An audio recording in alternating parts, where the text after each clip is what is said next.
The modern Messianic movement, in the simplest terms, is a generic title, or umbrella if you will, which boasts as many as 1.5 million adherents.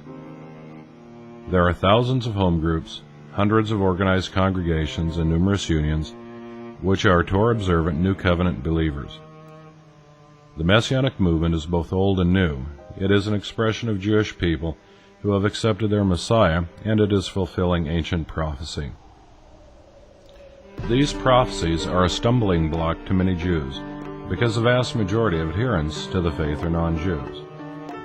Though all are called to keep the law of Moses and the commandments, while understanding that the Messiah is the atoning Lamb of God and their salvation.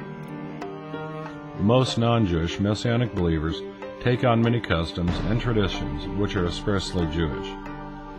But until recently, non-Jews were welcomed into the movement and were never barred from being part of it. However, by 2003, a number of definitions surfaced which many feel excluded Gentiles from being part of the movement, or at best made them second-class citizens. These definitions were accepted by many believers, and in time split the movement in two.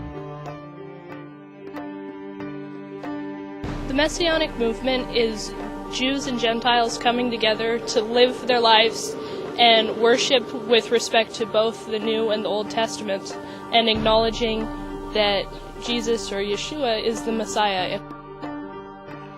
In light of the definitions, what is the Messianic movement? It's very hard to define because Messianic, it's too splintered and it's too it is too divided. Well, the very way you phrase that question invites a little controversy, because we, in the UMJC, we're an affiliation of congregations. We would speak of the Messianic Jewish movement. And we understand that there's a larger movement that would be more generic, perhaps, more of a Jewish-Gentile movement that you would call the Messianic movement. Well, there's a lot of different definitions for the Messianic movement. It seems to be what we call the Messianic movement today is something that's happened in this generation, probably dating back 35, 40 years. You had some of the first elements of what we called Hebrew Christians. These were people of Hebrew descent but had a testimony of faith with regard to Yeshua the Messiah.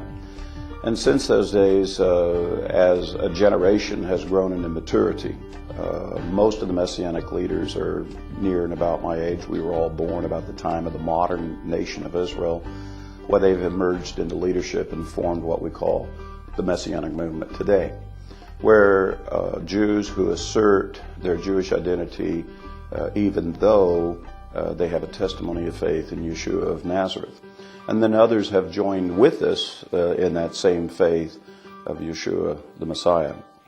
There's different elements of the Messianic movement. In fact, I humorously share with others that heavy emphasis on the messy part of the Messianic movement, because there isn't complete unity at all within the movement. In fact, I find a lot of historical characteristics in the Messianic movement that match how the new covenant was formed even after the resurrection of Yeshua.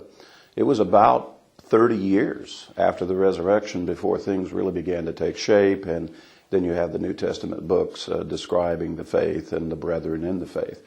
And in the modern Messianic movement, in the earlier days, it was very, very small, and now it's begun to emerge and is well known in most Christian circles.